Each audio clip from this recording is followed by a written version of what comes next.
اعوذ باللہ من الشیطان الرجیم بسم اللہ الرحمن الرحیم ویل للمطففین، کمی کرنے والوں کے لیے بڑی خرابی ہے۔ یہ سورہ مطففین کی پہلی آیت ہے۔ اس میں لفظ ویل آیا ہے۔ ویل کے معنی تباہی، بربادی، ہلاکت کے آتے ہیں، اور ایک مطلب ویل کا یہ ہے کہ جہنم کا ایک حصہ ہے جس میں جہنمیوں کا پیپ اور تھون جاتی ہے، اس کو بھی ویل کہا جاتا ہے۔ للمطففین کہا اللہ تعالیٰ نے، یعنی خرابی ہے کمی کرنے والوں کے لیے۔ تطفیف عربی زبان میں ان چیزوں کو کہا جاتا ہے جو بالکل چھوٹی اور حقیر ہو، کم ترین ہو، لیکن اصطلاحاً اسے چیزوں میں کمی کرنے کو کہا جاتا ہے۔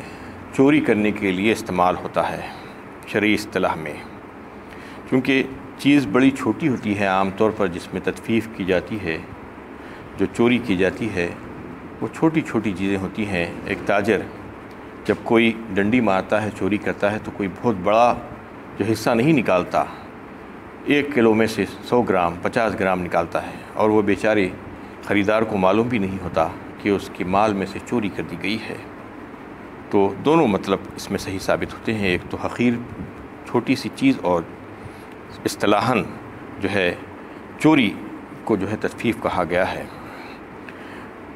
قرآن مجید میں مختلف مقامات پر اس کی بڑی سخت مذمت کی گئی ہے تطفیف کو، اور اس کو نہ کرنے کے لیے کہا گیا ہے، اس کے لیے سخت وعیدیں آئی ہیں، اس کو صحیح اور درست تولنے کے لیے تاکید آئی ہے۔ سورہ انعام 8ویں پارے میں اللہ تعالیٰ نے فرمایا وَأَوْفُوا الْكَيْلَ وَالْمِيزَانَ بِالْقِسْطِ لَا نُكَلِّفُ نَفْسًا إِلَّا وُسْعَهَا، پورا کرو ناپ اور تول، وَأَوْفُوا الْكَيْلَ وَالْمِيزَانَ بِالْقِسْطِ، انصاف کے ساتھ، لَا نُكَلِّفُ نَفْسًا إِلَّا وُسْعَهَا، اور ہم کسی انسان پر اس کی مقدرت، اس کی وسعت سے زیادہ وزن نہیں ڈالتے، بوجھ نہیں ڈالتے۔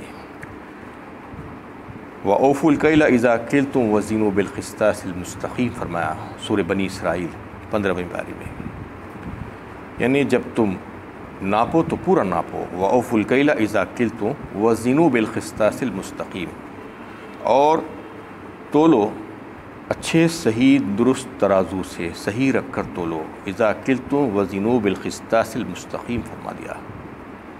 اور بھی جو ہے مختلف مقامات پر اس کے تعلق سے مختلف آیتیں آئی ہیں، جیسا کہ سورہ ہود 12ویں پارے میں شعیب علیہ السلام کی قوم کا تذکرہ کرتے ہوئے بتایا گیا کہ یا قوم اوفوا المکیال والمیزان ولا تبخسوا الناس اشیاءهم وَلَا تَعْثَوْا فِي الْأَرْضِ مُفْسِدِينَ فرمایا۔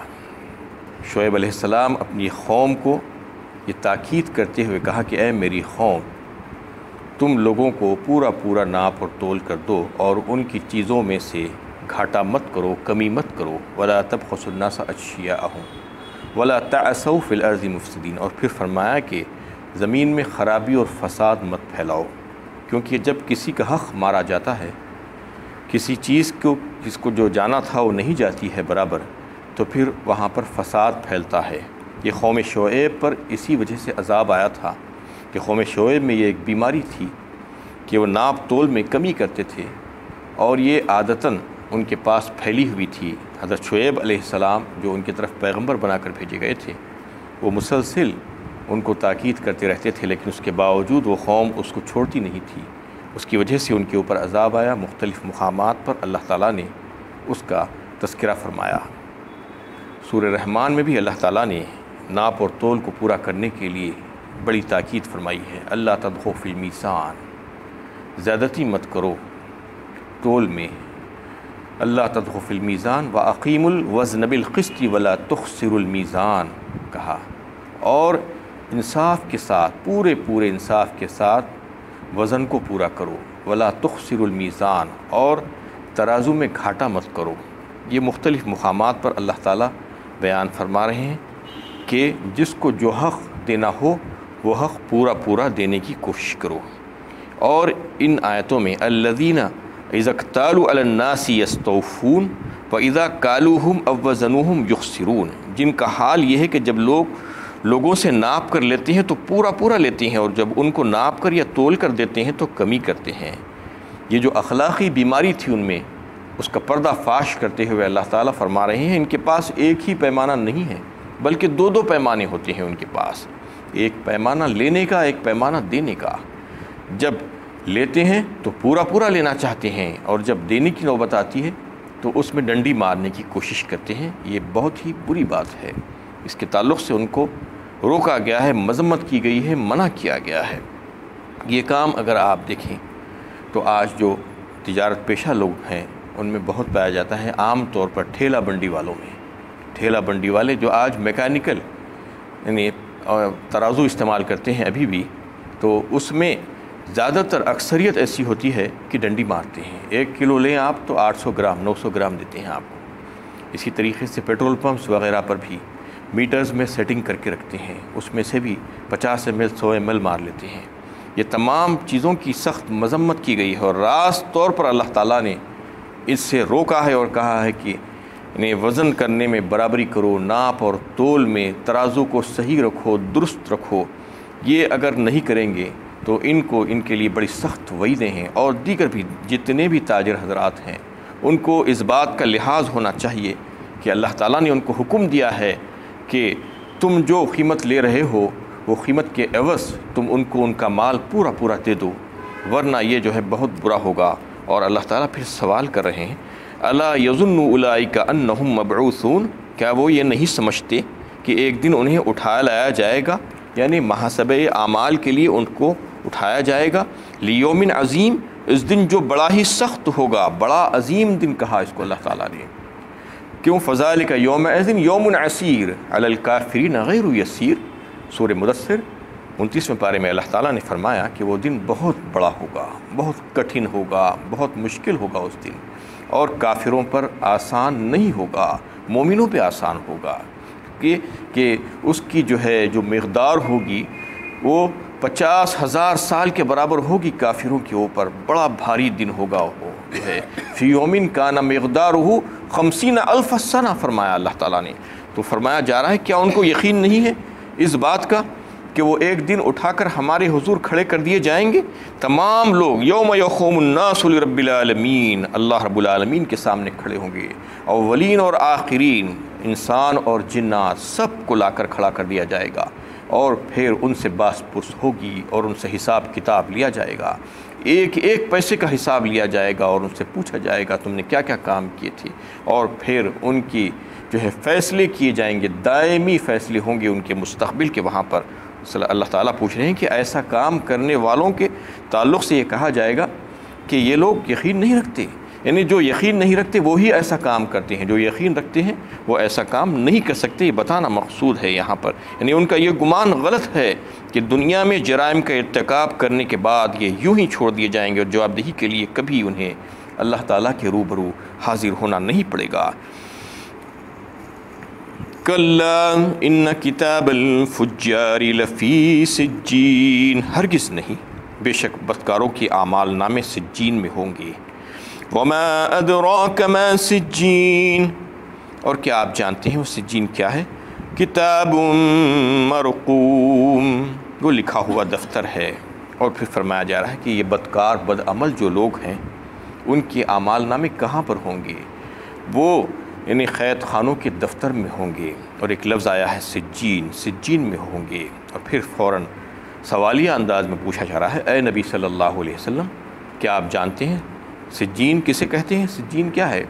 بہت سی روایتوں میں یہ بات ثابت ہوتی ہے کہ سجین وہ قید خانہ اور جیل خانہ ہے، اور ہمیشہ رہنے کا وہ مقام ہے، وہ کفار اور فجار کا، جن کی ارواح کو وہاں پر رکھا جائے گا، اور جن کے اعمال نامے وہاں پر ہوں گے۔ اور ایک حدیث میں حضرت عازب بن برا رضی اللہ تعالیٰ عنہ اس حدیث کو روایت کرتے ہیں، فرمایا رسول اللہ صلی اللہ علیہ وسلم نے، ایک طویل حدیث ہے اس کا ایک حصہ، کہ سجین اور علیین کے تعلق سے بتایا کہ سجین زمین کی 7 طبق نیچے کا حصہ جو ہوگا وہ سجین ہے، اور آسمانوں کے 7 آسمانوں کے اوپر زیر عرش کا جو حصہ ہے وہ علیین ہے۔ سجین میں ان بدکاروں کی ارواح کو رکھا جائے گا جو کفار اور فجار ہوں گے۔ یہ بات اس سے ثابت ہوتی ہے۔ وَيْلٌ يَوْمَئِذٍ لِّلْمُكَذِّبِينَ، تباہی ہے اس روز جھٹلانے والوں کے لیے۔ اور پھر مقرر فرما دیا گیا جو اس قسم کا کام کرتے ہیں، اتنا سمجھانے کے باوجود بھی باز نہیں آتے اور ایسے ہی چوریاں کرتے ہیں، لوگوں کا حق مارنے کی کوشش کرتے ہیں، تو پھر ان کے لیے تباہی ہے اس روز جو اس بات کو جھٹلا رہے ہیں۔ الذین یکذبون بیوم الدین، یہ وہ لوگ ہیں جو روز جزا کو جھٹلاتے ہیں۔ وما یکذب بہ الا کل معتد اثیم، اور اس کو وہی جھٹلاتا ہے جو حد سے نکل جانے والا گنہگار ہے۔ یعنی وہ روز جزا کو ماننا نہیں چاہتے، اس وجہ سے نہیں ماننا چاہتے کہ ان کے پاس کچھ سند ہے، نہیں، بلکہ وہ حد سے نکل جانے والے لوگ ہیں، وہ گنہگار لوگ ہیں، بس من مانی زندگی چاہتے ہیں، جو چاہا وہ کر لیا، یا چاہتے ہیں کہ دنیا میں ایسی ہی زندگی گزار لے۔ اذا تتلى علیہ آیاتنا قال اساطیر الاولین، جب اس کو ہماری آیتیں سنائی جاتی ہیں تو کہتا ہے کہ یہ تو اگلوں کی کہانیاں ہیں، یعنی قصے کہانیاں اور کھڑے ہوئے افسانے کہتا ہے اس قرآن کو اور ان آیتوں کو۔ سمجھنا نہیں چاہتا، آیتوں کو سن کر روز جزا کا انکار ہی کیا جاتا رہتا ہے۔ کلا بل ران علی قلوبہم ما كانوا یکسبون، ہرگز ایسا نہیں ہے، بلکہ اصل وجہ ان کی تکذیب کی یہ ہے کہ ان کے دلوں پر ان کی بدعمالیوں کا زنگ چڑھ گیا ہے۔ اللہ تعالیٰ ایک لفظ یہاں پر لا کر بتا رہے ہیں، رانا، رانا رین سے ہے، اس کا مطلب ہے زنگ اور میل جسے کہا جاتا ہے۔ زنگ جب لوہے پر لگتا ہے تو وہ مٹی ہو جاتا ہے، اسی طریقے سے زنگ ان کے دلوں پر لگتا ہے۔ اللہ تعالیٰ فرما رہے ہیں جو اس قسم کی حرکتیں کرتے ہیں، جو روز جزا کو جھٹلاتے ہیں، جو بات کو سمجھنا نہیں چاہتے، حق و باطل کی تمیز کرنا نہیں چاہتے، تو پھر ان کے دلوں پر زنگ لگتا ہے۔ ان کے دلوں پر زنگ لگنے کی وجہ سے یہ ہوتا ہے کہ جو صلاحیت ان کے دلوں میں رہتی تھی، جو صحیح اور غلط کو پہچاننے کی، جو درست کو پہچاننے کی اور نادرست غیر درست کو پہچاننے کی، وہ ختم ہو جاتی ہے ان کے پاس سے۔ ایک حدیث میں حضرت ابو ہریرہ رضی اللہ تعالیٰ عنہ اس حدیث کو روایت کرتے ہیں، فرمایا رسول اللہ صلی اللہ علیہ وسلم نے کہ جب کوئی بندہ مومن گناہ کرتا ہے تو اس کے دل پر ایک سیاہ نقطہ پڑ جاتا ہے، اور اگر وہ فوراً اللہ سے معافی مانگتا ہے، توبہ کرتا ہے، نادم ہوتا ہے، شرمسار ہوتا ہے اپنے اس عمل پر، اور تو پھر اپنی اصلاح کر لیتا ہے، تو پھر اللہ تعالیٰ اس کے وہ نقطے کو مٹا دیتے ہیں اور پھر سے وہ دل اس کا روشن اور منور ہو جاتا ہے۔ اور اگر وہ ایسا نہیں کرتا ہے، گناہ پہ گناہ کیا جاتا ہے اور اڑ جاتا ہے، اپنے گناہوں پر اصرار کرتا ہے، تو پھر وہ ایک جا کر 2 3 4 ہوتے ایک وقت ایسا آتا ہے کہ اس کا سارا دل سیاہ ہو جاتا ہے۔ اب اس کے پاس سے جو صلاحیت اور تمیز جو اللہ تعالیٰ نے اس کے دل میں رکھی تھی، فطری طور پر، یعنی اس کی جبلت میں اللہ تعالیٰ نے جو بات رکھی تھی، فَأَلْهَمَهَا فُجُورَهَا وَتَقْوَاهَا، فرمایا سورہ شمس 30ویں پارے میں کہ اللہ تعالیٰ نے ہر انسان کی فطرت میں یہ بات رکھی ہے، اس میں جو ہے فجور بھی ہے اور تقویٰ بھی ہے، گناہ کا مادہ بھی ہے اور اللہ کا خوف اور نیکی کا جذبہ بھی ہے۔ یہ دونوں چیزیں اللہ تعالیٰ نے رکھی ہیں، لیکن چونکہ وہ گناہ کرتے اپنے دل کو جب سیاہ کر لیتا ہے، تو پھر اس کے پاس کی جو صلاحیت تھی، جو نورانیت تھی اس کے دل کی، وہ نورانیت چھین لی جاتی ہے، اور اس کے بعد اس کے پاس حق و باطل کی تمیز کرنے کی صلاحیت ختم ہو جاتی ہے۔ حق اندر جاتا ہے تو پلٹ کر آ جاتا ہے، وہ سمجھ میں نہیں آتا ہے اس کو کہ یہ حق ہے۔ اس میں اللہ تعالیٰ بتا رہے ہیں کہ یہی لوگ ہیں جو اپنے عملوں کی وجہ سے گناہوں کے انبار میں چلے جاتے ہیں، اور اس کی وجہ سے ان کے دل سیاہ ہو جاتے ہیں، اور پھر ان کے پاس جو صلاحیت اللہ تعالیٰ نے فطری طور پر جو رکھ دی تھی، وہ صلاحیت ختم ہو جاتی ہے۔ کلا انہم عن ربہم یومئذ لمحجوبون، ہرگز نہیں، جیسا کہ وہ سمجھتے ہیں کہ قیامت کے دن انہیں دیدار الہی نصیب ہوگا، یقیناً اس روز یہ اپنے پروردگار کی دید سے محروم رکھے جائیں گے۔ اس میں اللہ تعالیٰ ایک بات کا تذکرہ فرما رہے ہیں کہ جنتیوں کو اللہ تعالیٰ اپنے دیدار سے مشرف فرمائیں گے۔ وجوہ یومئذ ناظرہ الی ربہا ناظرہ، سورہ قیامہ میں اللہ تعالیٰ نے فرمایا 29ویں پارے میں کہ اس روز چند چہرے حشاش بشاش ہوں گے، خوش و خرم ہوں گے، اپنے رب کی طرف دیکھ رہے ہوں گے۔ یہ کون ہوں گے؟ جنتی ہوں گے، اللہ کے ولی ہوں گے، مومنین ہوں گے، مخلصین ہوں گے۔ لیکن جو کفار اور فجار اور نافرمان ہوں گے، جو یہاں پر ایسی زندگی گزار کے گئے ہوں گے، ان کو اللہ تعالیٰ دیدار سے محروم فرما دیں گے۔ یہ سب سے بڑی نعمت ہے جنت میں جنتیوں کے لیے، کہ ساری نعمتیں اس کے اوپر ہیج ہوں گی کہ اللہ تعالیٰ کا دیدار نصیب ہو جائے، لیکن یہی نعمت ان سے چھین لی جائے گی کیونکہ انہوں نے دنیا میں حق کو نہیں پہچانا تھا، حق اور باطل میں تمیز نہیں کی تھی، اس لیے پس پردہ اللہ تعالیٰ ہو جائیں گی اور ان کو وہ نعمت سے محروم کر دیا جائے گا۔ ثم انہم لصال الجحیم، پھر وہ دوزخ میں داخل ہوں گے۔ ثم یقال ھذا الذی کنتم بہ تکذبون، پھر ان سے کہا جائے گا کہ یہ وہی چیز ہے جسے تم جھٹلایا کرتے تھے۔ وآخر دعوانا الحمد للہ۔